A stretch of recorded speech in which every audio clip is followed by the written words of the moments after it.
দিনহাটায় এক মহিলাকে চাকরির টোপ দিয়ে ধর্ষণের অভিযোগ তৃণমূলের বড় আটিয়াবাড়ি 2 নম্বর অঞ্চল সভাপতি আব্দুল মান্নান ওরফে মান্নের বিরুদ্ধে। কে করেছে? কে? আব্দুল মান্নান। কবে? 14 তারিখ। কোথায় সে নিয়ে গেছিল? কিচেন থেকে সরেন না। বাড়িতে। ওর বাড়িতে নিয়ে গেছিল? ওর বাড়ি জুড়িপাড়া। আর আর কি কি হয়েছিল তোমার সাথে? রেপ করছে, মারার চেষ্টা করছে, অনেক মারছে, সারা শরীরে বোতল দিয়ে মেরে আমার মাথা ফেটে গিয়েছে। অভিযোগ, ওই মহিলার বাবার কাছ থেকে মেয়েকে প্রাথমিক বিদ্যালয়ের শিক্ষিকা চাকরি দেবার নামে 5 লক্ষ টাকা নেয় ওই তৃণমূল নেতা। তারপর দীর্ঘ সময় পেরিয়ে গেলেও চাকরি না হওয়ায় টাকা ফেরত চাইলে আব্দুল মান্নান টালবাহানা শুরু করে। এরপর গত 14ই মার্চ ওই মহিলাকে বলে চাকরির ইন্টারভিউ রয়েছে, আসতে হবে। সেই মতো মহিলাকে দিনহাটায় বাবার বাড়ি থেকে তৃণমূল নেতা গাড়িতে উঠিয়ে নিয়ে ঝুড়িপাড়াতে তৃণমূল নেতা ফাঁকা বাড়িতে নিয়ে যায়।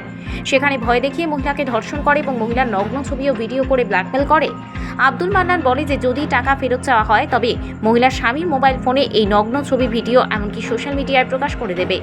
এছাড়াও ধর্ষণের পরে মহিলাকে মদ খাওয়ার জন্য জোর করে ওই তৃণমূল নেতা। এমনকি না খাইতে চাইলে মদের কাঁচের বোতল দিয়ে নির্যাতিতা মহিলার মাথায় আঘাত করে। নির্যাতিতা মহিলার চিৎকার শুনে সবাই ছুটে এলে নির্যাতিতা প্রাণে বেঁচে যায়। সেই ঘটনায় গতকাল রাতে দিনহাটা মহিলা থানায় তৃণমূল নেতা আব্দুল মান্নানের বিরুদ্ধে ধর্ষণ ও চাকরির নামে টাকা দেওয়ার অভিযোগ দায়ের করেন নির্যাতিতা মহিলা ও তার বাবা। সেই মোতাবেক পুলিশ রাতেই আব্দুল মান্নানকে গ্রেপ্তার করে।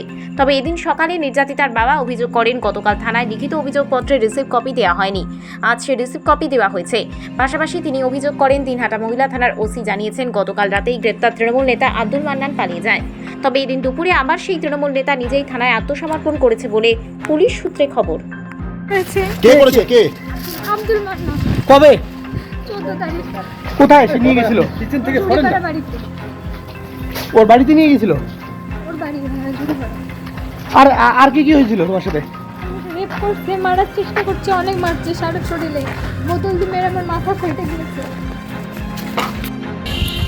ঘটনা আছে কালকে একটা এফআইআর করা হয়েছে, রেপ কেস। আমার মেয়ে করেছে, আমিও সাথে ছিলাম। কালকে রাত্রিবেলা 10টা নাগাদ করছিলেন, 12টা অবধি থানায় বসেছিলেন। তারপর আমাকে সহ নিয়ে যে আব্দুল মান্না আসামি, ওকে তুলে নিয়ে এসছে।